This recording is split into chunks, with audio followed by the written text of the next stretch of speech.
அதிமுகவும் சரி பாஜகவும் சரி கூட்டணிகள் வச்சிருக்காங்க. அதை பத்தி உங்களோட கருத்துக்கள் என்ன? ஒன்றிணைந்த அதிமுகவாக ஒருங்கிணைந்த அதிமுகவாக இருந்து பாஜகவுடன் கூட்டணி வைக்கும் போது அது வலுவான கூட்டணியாகவும் வெற்றி கூட்டணியாகவும் அமைந்திருக்கும்.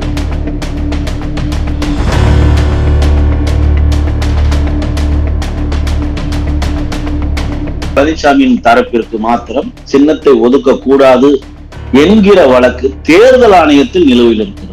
அதனால் அந்த வழக்கு முடியும் போது அதிமுக ஒருங்கிணைப்புக்கான முயற்சியை, ஒருங்கிணைப்புக்கான வேலையை அதிமுகவே செய்து கொள்ளும்.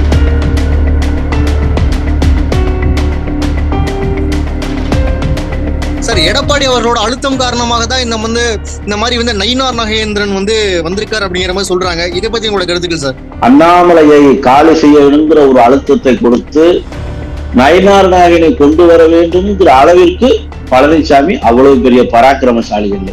ஏதோ வார் ரூம்குள்ள கூட்டு போய் உள்ள வச்சு வலுவா செஞ்சு அனுப்புறது போல ஒரு மாதிரி திக்கி திணறி முக்கி முணங்கி அப்படிங்கிற நிலையில தான் பழனிசாமி இருக்கிறத நம்ம பார்த்தோம்.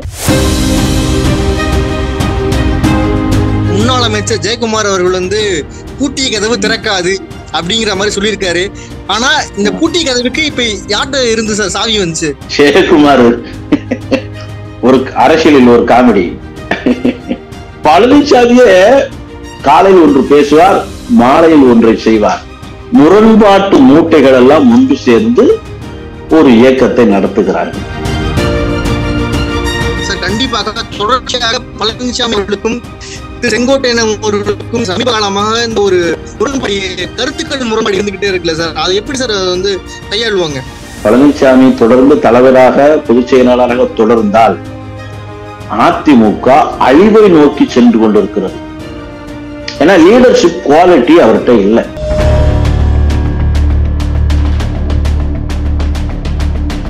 ஓபிஎஸ் அவர்களும் திரு டிபிஎஸ் அவர்களும் சேரவே மாட்டாங்கன்னு இப்ப நினைக்கிறோம். பின்வரும் காலங்கள்ல பாஜக அவங்க சேர்த்து வச்சிருமா? அந்த மக்கள் செல்வாக்கு படைத்த அதிமுக தலைவராக இன்றைக்கு யார் இருக்கிறார்? ஐயா ஓபிஎஸ் தான் இருக்கிறார். நீங்க இருக்கணும், அம்மாவுக்கு பதிலாக நாங்க உங்களைத்தான் பாக்குறோம், அம்மாவின் அடுத்த வாரிசு, அம்மாவின் அரசியல் அடையாளம் நீங்க தான்ங்கிறத பொதுமக்கள் வாலன்றியா சொல்றாங்க.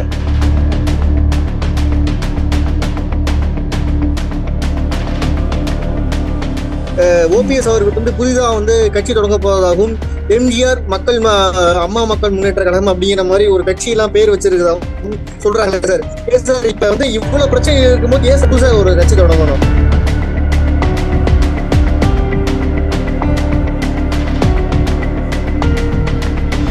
ஓபிஎஸ் அவர்களும் டிடிவி தினகரன் அவர்களும் எடப்பாடி அவர்களும் இவங்களுக்கு நீங்க கீழே வருவீங்களா சார்? ஓபிஎஸ் தலைமையில 2026 தேர்தலை சந்திக்கும் போது எடப்பாடி தலைமையில எப்படி இருக்க முடியும்? பாஜக பழனிசாமி தலைமையில கூட்டணி வச்சுக்கிட்டு தேர்தலை சந்திச்சுச்சுன்னா அது பாஜகவுக்கு தான் பாதிப்பு. அவங்க வாங்கின கொஞ்ச நஞ்சு வாக்கு சதவீதமும் ஒண்ணுமே போயிடும். சரி, இந்த சந்திப்புல ஏன் சார் ஓபிஎஸ் அவர்கள் கலந்து கொள்ளாம போயிட்டாங்க?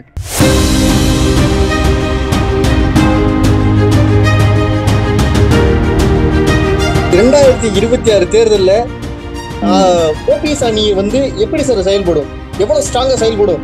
2026 ஓபிஎஸ் அணி என்று ஒன்று இருக்காது. 2026 தேர்தலை சந்திக்கும் போது அஇஅதிமுக என்கிற ஒரே கட்சி இருக்கு. அந்த கட்சியில் பழனிசாமி இருக்க மாட்டார்.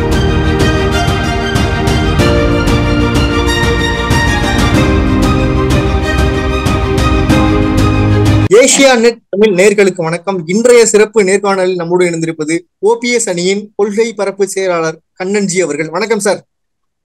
வணக்கம். ஏசியா நெட் நேயர்களுக்கு வணக்கம் சார். இப்ப இருக்கிற அரசியல் சூழல்ல அதிமுகவும் சரி பாஜகவும் சரி கூட்டணிகள் வச்சிருக்காங்க. அதை பத்தி உங்களோட கருத்துக்கள் என்ன? ஆனா அமித்ஷா அவர்களிடம் ஓபிஎஸ் நீங்க சேர்த்துக்கிருவீங்களா அப்படிங்கிற மாதிரி கேட்டதுக்கு அவங்க என்ன சொல்லியிருக்காங்கன்னா, உட்கட்சி பூசலா நாங்க தலையிட மாட்டோம் அப்படிங்கிற மாதிரி சொல்லியிருக்காங்க. அதை பத்தி உங்களோட கருத்துக்கள் சார்? அதிமுக, பாஜக, திமுகவை எதிர்க்கின்ற பிற கட்சிகள் அனைத்தும் ஓரணியில் இருந்து திமுக கூட்டணியை வீழ்த்த வேண்டும் என்பதுதான் எங்களுடைய கழகத்தின் ஒருங்கிணைப்பாளருடைய நீண்ட நாள் கோரிக்கை. அந்த அதிமுக எப்படியாப்பட்ட அதிமுகவாக இருக்க வேண்டும் என்றால், ஒன்றிணைந்த அதிமுகவாக ஒருங்கிணைந்த அதிமுகவாக இருந்து பாஜகவுடன் கூட்டணி வைக்கும் போது அது வலுவான கூட்டணியாகவும் வெற்றி கூட்டணியாகவும் அமைந்திருக்கும். அதே நேரம் இன்றும் ஒருங்கிணைப்பு நடைபெறவில்லை. அதற்கான முன்னெடுப்புகளை பல முன்னோடிகளும் மூத்தவர்கள் எடுத்தாலும் பழனிசாமி மட்டும் அதற்கு இன்னும் ஒத்துக்கொள்ளவில்லை. இது சம்பந்தமா மத்திய உள்துறை அமைச்சர் அமித்ஷா அவர்களிடம் கேட்கும் பொழுது அதிமுகவின் உட்கட்சி விவகாரங்களில் நான் தலையிடுவதில்லை என்று சொல்லியிருக்கிறார்.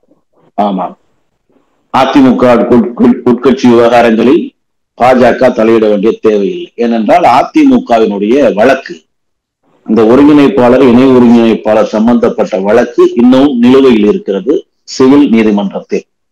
அது போக இந்த நிலுவையில் இருக்கிற வழக்கு தொடர்ந்து நிலுவையில் இருக்கும்போது ஒரு தரப்பிற்கு, அதாவது பழனிசாமியின் தரப்பிற்கு மாத்திரம் சின்னத்தை ஒதுக்க கூடாது என்கிற வழக்கு தேர்தல் ஆணையத்தில் நிலுவையில் இருக்கிறது. அது இன்னும் ஒரு வாரம் 10 நாட்களில் மீண்டும் வழக்கு விசாரணைக்கு வர இருக்கிறது.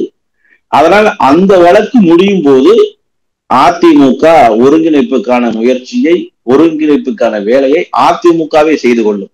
அதனால் பாஜகவின் துணையோ தயவோ தேவையில்லை, அதற்குள் பாஜக தலையிட வேண்டிய அவசியம் இல்லை என்பதை அமித்ஷாவே சொல்லியிருக்கார். சரி, இப்ப அடுத்த கட்டமாக அண்ணாமலை அவர்களை கட்சி பதவியில இருந்து நீக்கிட்டு தேசிய ஒரு இதுல நாங்க செயல்படுத்த போறோம் அப்படிங்கிற மாதிரி அமித்ஷா சொல்லியிருக்காரு.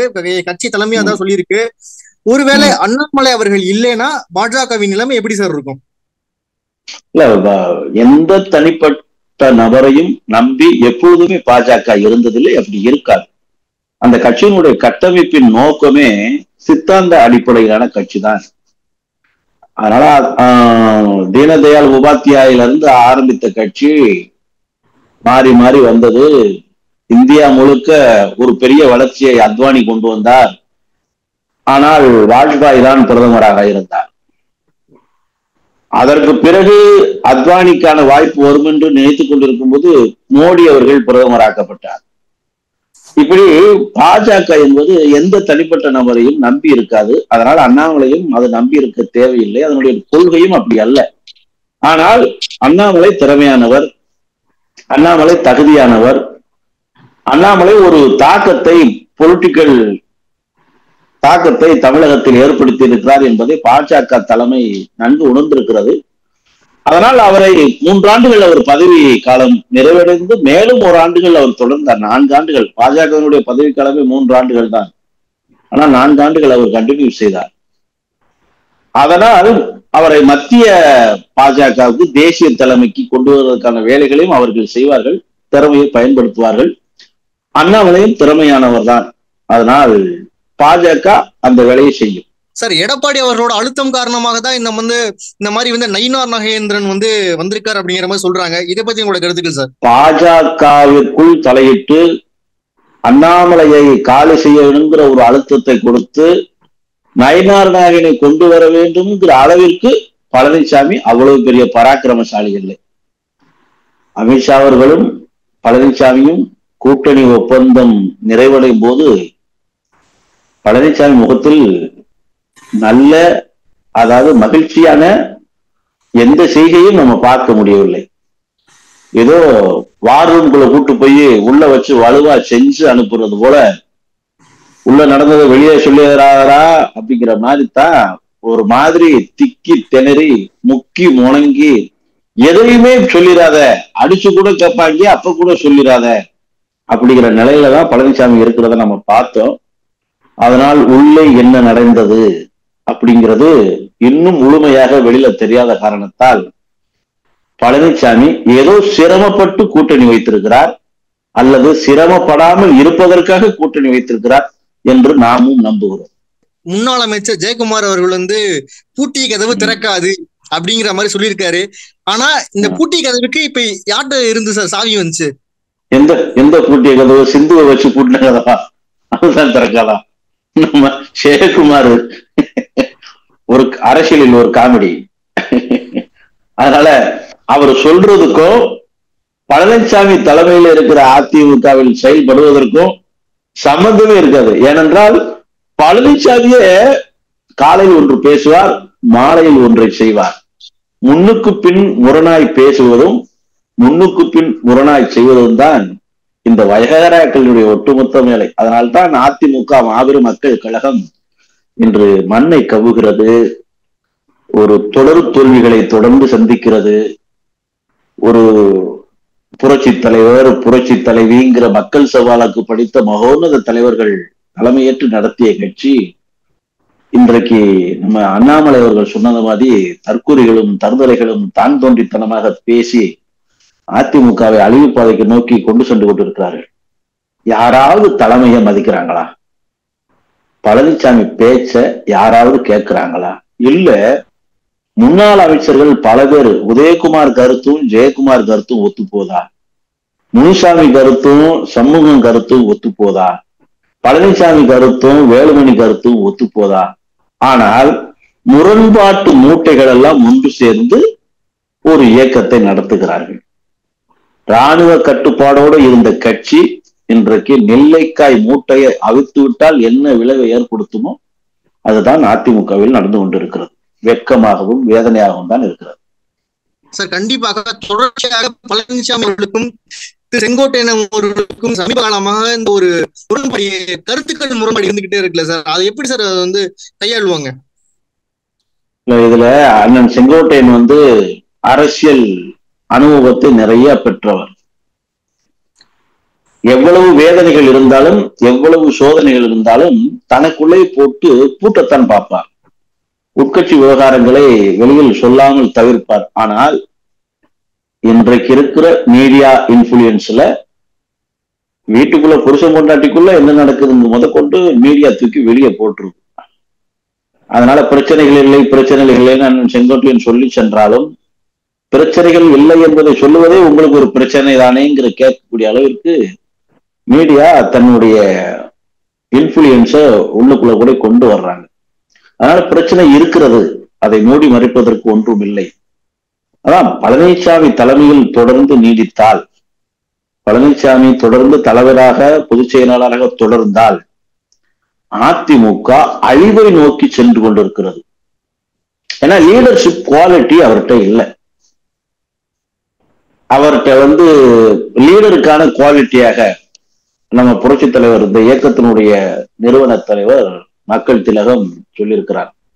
கடமை இருந்தால் வீரனாகலாம், கருணை இருந்தால் வள்ளலாகலாம், பொறுமை இருந்தால் மனிதனாகலாம். இந்த மூன்றும் ஒருவரிடம் இருந்தால் அவன்தான் தலைவனாகிறான். ஆனால் கடமையோ கருணையோ பொறுமையோ இது எதுவுமே பழனிசாமியோடும் இயல்பாகவே இல்லை. அப்படியாப்பட்ட ஒரு நபரை, ஒரு தலைமை பண்புக்கு தகுதியற்ற ஒரு நபரை காலத்தின் கட்டாயமோ இல்லை நெருக்கடியின் காரணமாகவோ ஒரு தலைமை பண்புக்கு நாம் கொண்டு வந்து உட்கார வைத்து விட்டோம் என்றால், ஒரு தகுதியற்ற நபரின் தலைமை எவ்வளவு மோசமான விளைவுகளை ஒரு இயக்கத்தில் ஏற்படுத்தும், அது மாபெரும் மக்கள் கட்சியாக இருந்தாலே இந்த கட்சி எப்படி மண்ணை கவ்வும் என்பதற்கு அதிமுகவில் பழனிசாமியின் தலைமை ஒரு மிகப்பெரிய உதாரணம். He is a bad trendsetter, politically unfit fellow. Sir, இப்ப பிஜேபியும் அதிமுகவும் சேரவே சேராது அப்படிங்கிற சொல்லி இருந்தாங்க. ஆனா நீங்க சேர்ந்துருச்சு. அதே மாதிரி ஓபிஎஸ் அவர்களும் திரு டிபிஎஸ் அவர்களும் சேரவே மாட்டாங்கன்னு இப்ப நினைக்கிறோம். பின்வரும் காலங்கள்ல பாஜக அவங்க சேர்த்து வச்சிருமா? இல்ல, அதிமுகவுல ஐயா ஓபிஎஸ் தவிர்த்துட்டு அதிமுக இனிமே இயங்காது, இயங்க முடியாது. ஏன்னா அதிமுக மக்கள் சிந்திக்கிற அடிப்படையில், மக்கள் அவர் கூட நாங்க பயணிக்கும் போது அவரு இன்னைக்கு ரெக்கார்டிக்கலா சட்டப்படி அதிமுகவிலிருந்து விலக்கப்பட்ட நபராக சட்டப்படி இருக்கிறார். ஆனால் ஒரு கட்சி வெறும் சட்டப்படி மட்டும் இயங்க முடியாது. மக்கள் செல்வாக்குத்தான் ஒரு கட்சியை இயங்க வைக்கிறது. அந்த மக்கள் செல்வாக்கு படைத்த அதிமுக தலைவராக இன்றைக்கு யார் இருக்கிறார்? ஐயா ஓபிஎஸ் தான் இருக்கிறார். எந்த கட்சி தலைவரும் இன்றைக்கு களத்திற்கு போனாலும் அந்த கட்சி தலைவருக்கு காசு கொடுத்துதான் கூட்டத்தை கூட்ட வேண்டியிருக்கு. ஆனா ஐயா ஓபிஎஸ் அவர்கள் சொந்த வேலையின் காரணமாக கோயிலுக்கு சென்றாலோ, ஒரு பப்ளிக்கா ஒரு இடத்துக்கு சென்றாலோ, ஒரு மருத்துவமனைக்கு சென்றாலோ அங்கே இயல்பாக மக்கள் கூட்டம் வருகிறது. அவர்கள் விசாரிக்கிறார்கள், ஐயா என்னையா உங்களுக்கு போய் இப்படி செய்யறாங்களாயா, இதெல்லாம் நல்லதுக்கு இல்லைங்கய்யா அப்படின்னு சொல்றாங்க. நீங்க இருக்கணும், அம்மாவுக்கு பதிலாக நாங்க உங்களைத்தான் பாக்குறோம், அம்மாவின் அடுத்த வாரிசு, அம்மாவின் அரசியல் அடையாளம் நீங்க தான்ங்கிறத பொதுமக்கள் வாலன்றியா வந்து சொல்றாங்க. இல்ல சார், அப்படி இருக்கும்போது ஏன் வந்து டிடிவி அவர்களோடையும் சசிகலா அவர்களோடையும் ஏன் என்ன வந்து அவங்க கூட போய் கட்சி என்ன சேரலாம்ல? நான் வந்து இந்த மாதிரி நான் சேர்ந்துட்டேன்ப்பா, நம்ம 3 பேரும் சேர்ந்து ஏடிஎம்கேவை எதிர்ப்போம் அப்படிங்கிற மாதிரி ஒரு கூட்டணி வச்சுக்கலாம் இல்லையா? ஆனாலும் இன்னைக்கு வந்து திரு ஓபிஎஸ் அவர்கள் வந்து புது கட்சியை தொடங்க போறாரு அப்படிங்கிற மாதிரி வருது இல்ல சார்? இல்ல, டிடிவி அண்ணனுடன் இணைந்துதான் பணியாற்றுகிறோம். நீங்களே பார்த்திருப்பீங்க, தேசிய ஜனநாயக கூட்டணியில கடந்த பாராளுமன்ற தேர்தலை கூட்டணி அமைத்துத்தான் கண்டினியூ பண்ணோம். அண்ணன் டிடிவி அவர்களும் ஐயா ஓபிஎஸ் அவர்களும் இணைந்து இணக்கமாகத்தான் இப்பொழுது பணியாற்றி கொண்டிருக்கிறார்கள். சசிகலா அவர்களுமே அதிமுக ஒன்றிணைய வேண்டும் என்பதைத்தான் விரும்புகிறார்கள். அதனால அதுல பிரச்சனை இல்லை. இப்ப அதிமுக ஒற்றுமையா இருந்தால் மாத்திரமே அதிமுக பலமான இயக்கமாக இருக்கும் என்பதை பிற கட்சிகளும் உணரும். நீங்க பாத்தீங்கன்னா இப்ப ஒருங்கிணைப்பாளர் இணை ஒருங்கிணைப்பாளர்னு இருக்கும்போது பாஜக கூட்டணி பேசுவதற்கு பலகட்ட வியூகங்களை வகுத்தார்கள். கூட்டணி பேச்சுவார்த்தைக்கு என்று ஒரு குழுவை அமைத்து அவர்கள் பலகட்ட பேச்சுவார்த்தைக்கு அப்புறம்தான் கடைசியாகத்தான் ஒப்பந்தம் கையெழுத்தானது. அந்த ஒப்பந்தமும் ஓபிஎஸ் அவர்களும் ஐயா இபிஎஸ் அவர்களும் 2 பேரும் சேர்ந்துதான் அந்த ஒப்பந்தத்தை மேற்கொண்டார்கள். பாஜக கொடுத்ததை வாங்கி கொண்டது. சட்டமன்றத்தில் 19 எம்எல்ஏ சீட்டுகளும் பாராளுமன்றத்தில் 5 பாராளுமன்ற தொகுதியில் மட்டும்தான் பெற்றார்கள். ஆனால் இன்றைக்கு பாருங்கள், பழனிசாமியை இருக்கிற இடத்திற்கு வரவேற்கிறார்கள். அவர் பயந்து நடுங்கி இதுக்கு மேல என்ன ஆயிருமோ ஏதாயிருமோ, நம்ம ஒத்துக்கிடலன்னு நம்ம போச்சுடா சாமிங்கிற அளவுக்கு தொடை நடுங்கியாக மாற்றப்பட்டு உட்கார வைத்து கூப்பிட்டு வச்சு குமிரிட்டாங்க உங்களுக்கு அப்படின்னு சொல்லுங்கிற மாதிரி கூப்பிட்டு வச்சு குமிரி அனுப்பிச்சு ஒத்துக்கிறியா இல்லையாங்கிற மாதிரி தான் இமேஜ் வெளியில தெரியுது. அப்ப நான் ஒற்றை தலைமையாக வந்து விடுவேன், நான் சாதித்து விடுவேன் என்று சொன்னார்ல பழனிசாமி. இப்ப ஒற்றை தலைமை, சொத்தை தலைமை என்பது தெரிந்து விட்டதா? அது ஒரு வெற்று தலைமை என்பது எல்லோருக்கும் புரிந்து விட்டதா? அப்ப இந்த ஒற்றுமை எவ்வளவு முக்கியம். ஒன்றுபட்டால் உண்டு வாழ்வு, நம்மில் ஒற்றுமை நீங்கிடில் அனைவருக்கும் தாழ்வு என்பதைத்தான் நம் முன்னோர்களும் மூத்தோர்களும் சொல்லி வைத்திருக்கிறார்கள். இந்த ஒற்றுமையை குலைக்கும் போது தான் என்கிற அகம்பாவம், தான் தோன்றித்தனமான நடவடிக்கை ஏற்படும் போது அது இயக்கத்திற்கு மட்டுமல்ல, அந்த முடிவை எடுப்பவருக்கும் அழிவை தேடி தரும் என்பதற்கு பழனிசாமியினுடைய நடவடிக்கைகளே காரணம். அதனால பழனிசாமி விரும்பினாலும் விரும்பவில்லை என்றாலும் அதிமுகவில் ஒருங்கிணைப்பாளர் நிச்சயம் ஒருங்கிணைப்பாளராகவே வருவார். அதற்கான காலம் ரொம்ப தூரத்தில் இல்லை. தேர்தல் ஆணையத்தின் விசாரணையும் சிவில் நீதிமன்றத்தினுடைய விசாரணையும் முடியும் போது பழனிசாமி பொதுச் செயலாளராக இருக்க மாட்டார். ஆனால் அதிமுக ஒரு குடையின் கீழ் இருக்கும். பழனிசாமி தான் எல்லாரும் வேண்டாம் பாரு, ஆனா ஐயா ஓபிஎஸ் எல்லோரும் வேணும் என்பார். ஒரு மகத்தான கூட்டணியை, வெற்றி கூட்டணியை ஓபிஎஸ் நிச்சயம் அவர் தலைமையில் அமைப்பார். அது காலமே அந்த வாய்ப்பை ஏற்படுத்தி தரும் சார். கண்டிப்பாக. ஆனா வந்து இன்னைக்கு இருக்க சூழ்நிலையில ஒரு 2-3 நாட்கள் வந்து செய்தி ஊடகத்திலையும் சரி, அதிமுகவிலையும் சரி, ஓபிஎஸ் அவர்கள் வந்து புதிதா வந்து கட்சி தொடங்க போவதாகவும், எம்ஜிஆர் அம்மா மக்கள் முன்னேற்ற கழகம் அப்படிங்கிற மாதிரி ஒரு கட்சி எல்லாம் பேர் வச்சிருக்கிறதாகவும் சொல்றாங்க சார். ஏன் சார் இப்ப வந்து இவ்வளவு பிரச்சனைகள் இருக்கும்போது ஏன் புதுசா ஒரு கட்சி தொடங்கணும்? இது வந்து ஓபிஎஸ் அவர்கள் தொடங்கலாம் அப்படிங்கிறது மீடியாவால் வருகிற செய்திதான். இதில் எந்த உண்மையும் இல்லை. நிச்சயமாக அதிமுகவில் அவர் ஒருங்கிணைப்பாளராக வருவார். புதுசா கட்சி தொடங்க வேண்டிய என்ற எந்த தேவையில்லை. ஏன்னா நம்மளுக்கு முழுசா அப்படி ஒரு காலம் ஒண்ணுமே இல்லைங்கிற அளவுக்கு எல்லாம் முடிச்சு வைக்கல. இன்னும் 10 நாட்களுக்குள்ளாகவே இந்த வாரமோ இல்ல அடுத்த வாரமோ தேர்தல் ஆணையம் தன்னுடைய விசாரணையை துவக்கிவிடும். அப்ப அதுல ஒரு முடிவு கிடைத்து விடும் எப்படியும். ஏன்னா இதுவரைக்கும் எந்த நீதிமன்றமும், சிவில் நீதிமன்றமாக இருந்தாலும் சரி, உயர் நீதிமன்றமாக இருந்தாலும் சரி, உச்ச நீதிமன்றமே இருந்தாலும் சரி, ஒருங்கிணைப்பாளர் பதவி நீக்கப்பட்டது அல்லது காலியாகிவிட்டது என்பதை எந்த நீதிமன்றம் சொல்லல. பொதுக்குழு கூட்டுனது செல்லும், பொதுக்குழு ஏற்படுத்தப்பட்டது செல்லும்னு சொல்லியிருக்கே ஒழிய ஒருங்கிணைப்பாளர் இணை ஒருங்கிணைப்பாளர் பதவி இருக்கா இல்லையாங்கிற கேள்விக்கு எந்த நீதிமன்றமும் விடை சொல்லல. அப்ப அதுக்கான விடையை தேடித்தான் தேர்தல் ஆணையத்தில் அந்த வழக்கும் போயிருக்கிறது. அதற்கான விடையை தேடித்தான் சிவில் நீதிமன்ற வழக்கும் தொடரப்பட்டிருக்கிறது. அப்ப இன்னும் அதிமுகவில் அவர் ஒருங்கிணைப்பாளர் தான். பழனிசாமி வகைராக்கள் வேண்டும் என்றால் அது ஒத்துக்கொள்ளாம இருக்கிறார். பழனிசாமிக்கு இடைக்கால தீர்ப்பின் மூலம் அவர் சந்தோஷப்பட்டுக் கொள்ளலாம். ஆனால் நிரந்தர தீர்ப்பு இன்னும் வரவில்லை. ஒரு ஒரு ஒரு திருமணம் கணவன் மனைவி என்று ஆகிவிட்டது. கணவனுக்கும் மனைவிக்கும் ஒரு பிரச்சனை என்றால் அந்த மனைவி டைவர்ஸ் கேட்டு கோர்ட்டுக்கு போறான். இப்ப முதல் கணவனை டைவர்ஸ் பண்ணதுக்கு அப்புறம் தான் இரண்டாவது கணவனை சட்டப்படி கல்யாணம் முடிக்க முடியும் இல்லையா? ஆமா சார். அதான சட்டம். இன்னும் ஓபிஎஸ்ங்கிறவரு ஒருங்கிணைப்பாளருங்கிறதுல இருந்து நீக்கப்படல, டைவர்ஸ் இன்னும் ஆகல. அதற்குள்ளே பழனிசாமி எப்படி இன்னொரு கணவரா தேர்ந்தெடுக்க முடியும்? முடியாது. அதனால சட்டப்படி அது செல்லாது. அதனால அவர் எனக்கு பழக்கம் இருக்கிறது, நான் ரெண்டு நெருங்கி பழகிவிட்டேன் என்று தனக்குத்தானே மகிழ்ச்சி கொள்ளலாம். அது இடைக்கால ஏற்பாடு, தற்காலிக சந்தோஷம். அதுக்கு முற்றுப்புள்ளி வைப்போம். அதிமுக நிச்சயம் 2026 தேர்தலை சந்திக்கும் போது ஒரு குடையின் கீழ் ஒருங்கிணைந்த கட்சியாக, ஒன்றிணைந்த கட்சியாக, நல்ல திமுகவை வீழ்த்துகிற கூட்டணியாக அமைக்கும். அதில் ஒருங்கிணைப்பாளர் தலைமையேற்பார். சரி, இப்ப நீங்க பிஜேபி மோடி அவர்களோட பாதையின் கீழ் தான் நீங்க வேலை செய்ய. ஆனா அமித்ஷா என்ன சொல்லிட்டு போயிட்டாருன்னா, எங்களுக்கு அண்ணா எடப்பாடி அவர்கள் தான் தலைமையில தான் நான் 2026 தேர்தலை எதிர்கொள்ள போறோம் அப்படின்னு. இப்ப இந்த டீம் என்ன சார் செய்யும்? ஓபிஎஸ் அவர்களும் டிடிவி தினகரன் அவர்களும் எடப்பாடி அவர்களும் இவங்களுக்கு நீங்க கீழே வருவீங்களா சார்? இல்ல எடப்பாடி தான் நான் சொல்றேன். ஓபிஎஸ் தலைமையில 2026 தேர்தலை சந்திக்கும் போது எடப்பாடி தலைமையில எப்படி இருக்க முடியும்? இன்னொன்னு ஒரு கலையதார்த்தம்னா, எடப்பாடி தலைமையில யாரு தேர்தலை சந்திச்சாலும் அவங்களுக்கு தோல்விதான். அது எழுதப்படாத விதியா போச்சு. அது மக்கள் மனசுல நிச்சயம் பதிஞ்சிருச்சு.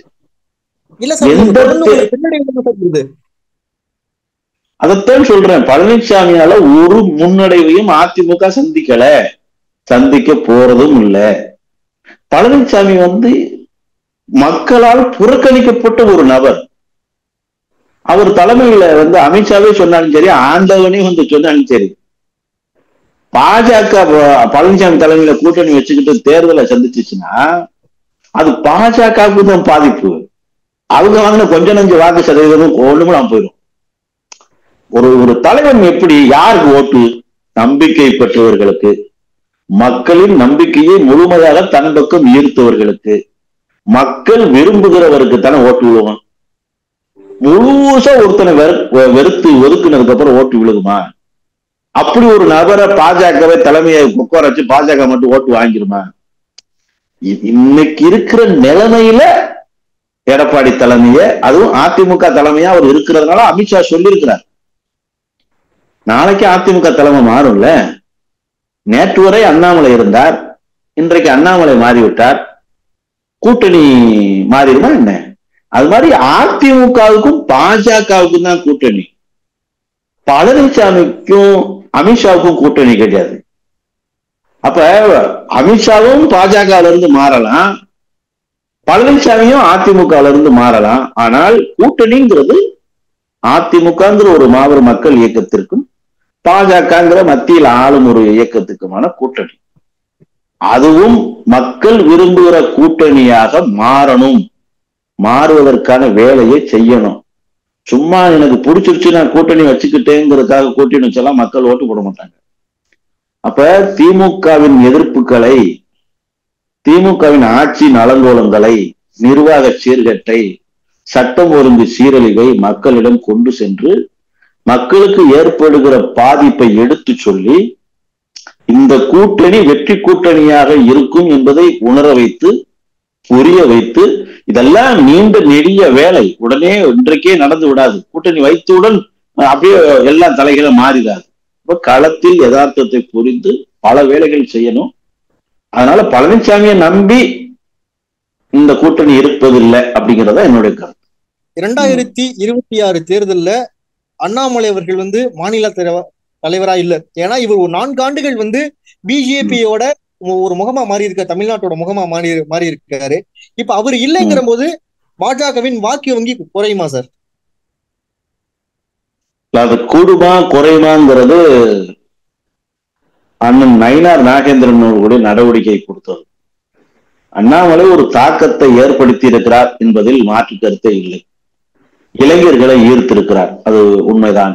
ஆனால் இந்த வாங்கிய வாக்கு வங்கியினுடைய அளவை அண்ணன் நயினார் நாகேந்திரன் அவர்கள் எந்த அளவுக்கு உயர்த்துகிறார், தனக்கு சாதகமாக எந்த அளவுக்கு அறுவடை செய்ய போகிறார் என்பது அவரின் நடவடிக்கையை பொறுத்தது.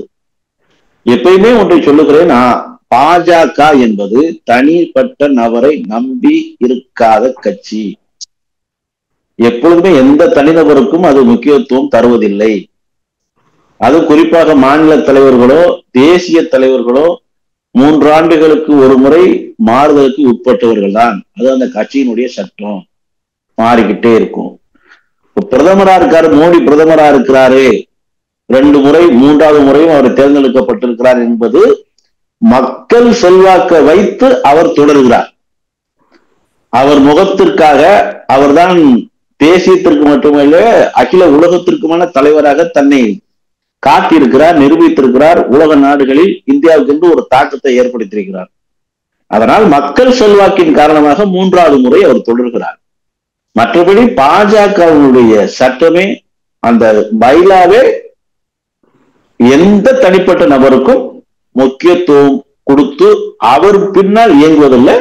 கட்சியின் பின்னால் தான் எந்த தலைவரும் போக வேண்டும் என்பதுதான் அவருடைய சட்டம். அதனால அண்ணாமலை வச்சுட்டு மட்டும் பாஜக இயங்குறோங்கிறது கிடையாது. அவரும் இருப்பார். அவர் திறமைக்கு தகுந்த மாதிரி வாய்ப்புகளை பாஜக தரும், அவ்வளவுதான்.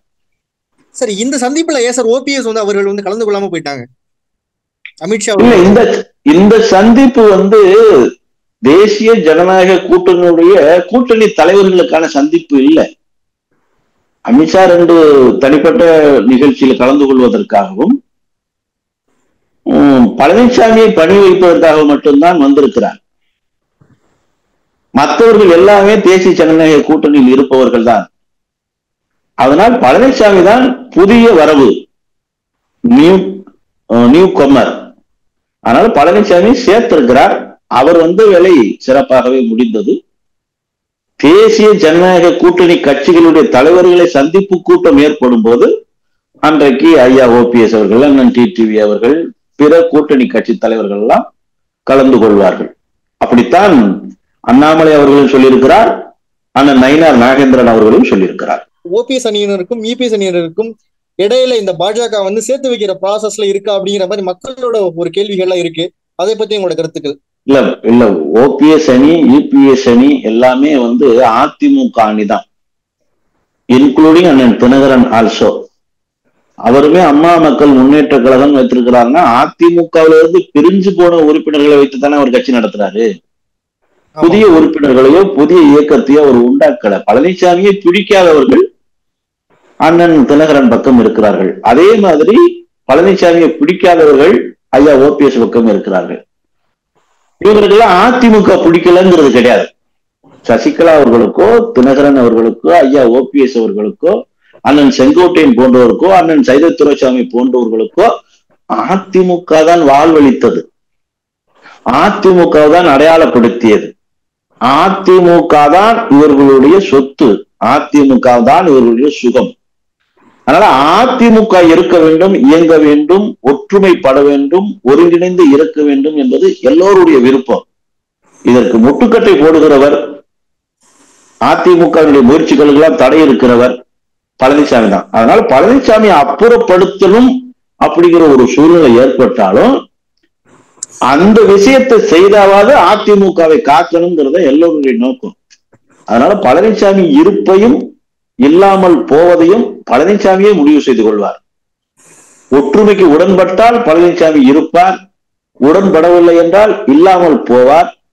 இதற்கு பாஜக தான் செய்ய வேண்டும் என்று இல்லை, அதிமுக தொண்டர்களே செய்து கொள்வார். ஜெயக்குமார் அவர்கள் வந்து என்ன சொல்லியிருக்காருன்னா, பாஜகவின் கூட்டணி வச்சா நான் கட்சியை விட்டு நான் போயிடுறேன் அப்படிங்கிற மாதிரி சொல்லியிருந்தாரு. ஆனா இன்னைக்கு வந்து என்ன சொல்லியிருக்காருலாம், நான் அந்த மாதிரிலாம் சொல்லவே இல்லை அப்படிங்கிற மாதிரி சொல்றாரு. இதை பத்தி உங்களோட கருத்துக்கள் சார்?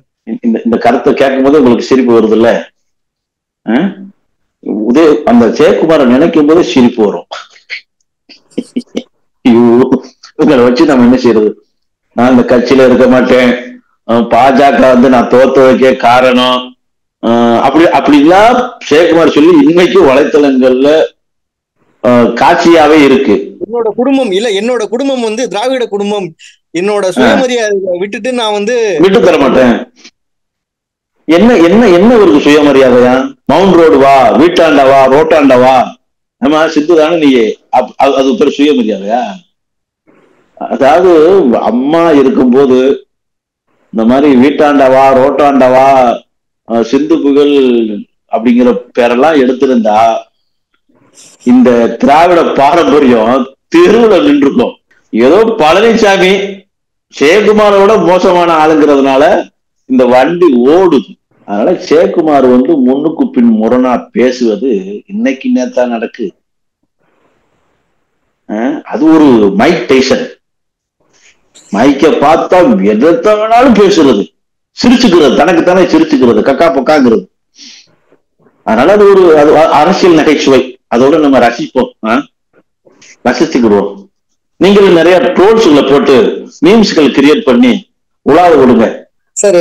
இதுக்கப்புறம் 2026 தேர்தல்ல ஓபிஎஸ் அணி வந்து எப்படி சார் செயல்படும்? எவ்வளவு ஸ்ட்ராங்கா செயல்படும்? 2026 ஓபிஎஸ் அணி என்று ஒன்று இருக்காது. 2026 தேர்தலை சந்திக்கும் போது அஇஅதிமுக என்கிற ஒரே கட்சி இருக்கும். அந்த கட்சியில் பழனிசாமி இருக்க மாட்டார். நிச்சயமாக சிறையா அல்லது தனி அறையா அப்படிங்கிற சூழ்நிலையில தான் அவர் இருப்பார். அதனால ஓபிஎஸ் அணி, இபிஎஸ் அணி, தினகரன் அணி, சசிகலா அணி இது எதுவுமே இருக்காது. ஒரே அணி, ஒரே இயக்கம், ஒற்றுமையான கழகம், அது அனைத்து இந்திய அண்ணா திராவிட முன்னேற்ற கழகம்ங்கிற ஒரு அமைப்பு ஏற்படுத்தப்படும். ஒற்றுமைக்கான வேலைகளை இந்த இயக்கம் நல்லா இருக்க வேண்டும் என்கிற அனைத்து நல்லுள்ளங்கள் படைத்த நல்லோர்கள் எல்லாம் செயல்பட்டுக் கொண்டிருக்கிறார்கள். அது ஆண்டவன், ஆள்பவன் எல்லோருமே அதற்கான முயற்சியில் ஈடுபட்டு கொண்டிருக்கிறார்கள். அதனால ஒற்றுமைப்பட்ட அதிமுக, பலமிக்க அதிமுக 2026 அதிமுக தலைமையில் கூட்டணி அமைத்து தேர்தலை சந்திக்கும். அப்பொழுது அணிகள் என்கிற பேச்சுக்கு இடங்கள். அண்ணன் ஓபிஎஸ் அவர்களும் சரி, டிடிவி தினகரனும் சரி அதிமுக இணைஞ்சிருவாங்களா சார்? அப்படின்னா அதிமுக இல்லைங்கிறது என்னைக்கு ஐயா ஓபிஎஸ் சொல்லியிருக்கிறாரு. அதிமுக ஒருங்கிணைப்பாளருக்கு தானே சட்ட போராட்டமே நடக்குது. ஓபிஎஸ் தலைமையா இருக்கும்போது தினகரன் தன்னுடைய கட்சியை கலைத்து விட்டு அதிமுகவில் இணைந்துவார். அவர் ஏற்கனவே சொல்லியிருக்கிறார், பழனிசாமி தலைமையில் இருக்கிறவரை நான் அதிமுகவுடன் இணைப்பை பற்றி பேசுவதற்கு முகாந்திரம் இல்லை என்று சொல்லியிருக்கிறார். ஆனால் பழனிசாமி இருக்கிற அதிமுக கூட்டணிக்கு வந்துகிட்டா பரவாயில்லன்னு சொல்லியிருக்கிறார். பழனிசாமி இல்லை என்றால் நிச்சயம் அண்ணன் தினகரனும் அதிமுகவில் ஒரு அங்கத்தினராக அவருக்கான மதிப்பு மரியாதையோடு இருப்பார், இயங்குவார். டைட் ஷெட்யூல்ல எங்களுக்காக, எங்களோட நேர்களுக்காக, ஏஷியநெட் நேர்களுக்காக நீங்க தனியா நேரம் ஒதுக்கி இவ்வளவு இன்ஃபர்மேஷன் கொடுத்திருக்கீங்க. ரொம்ப நன்றி சார். நன்றி, வணக்கம். என்னுடைய பதிலையும் வாங்கி உங்க சேனல்ல ஒளிபரப்புவதற்கு என்னுடைய மனமார்ந்த நன்றிகளையும் பாராட்டுகளையும் உங்களுக்கும் தெரிவித்துக் கொள்கிறேன். நன்றி, வணக்கம். Thank you sir. தேங்க்யூ.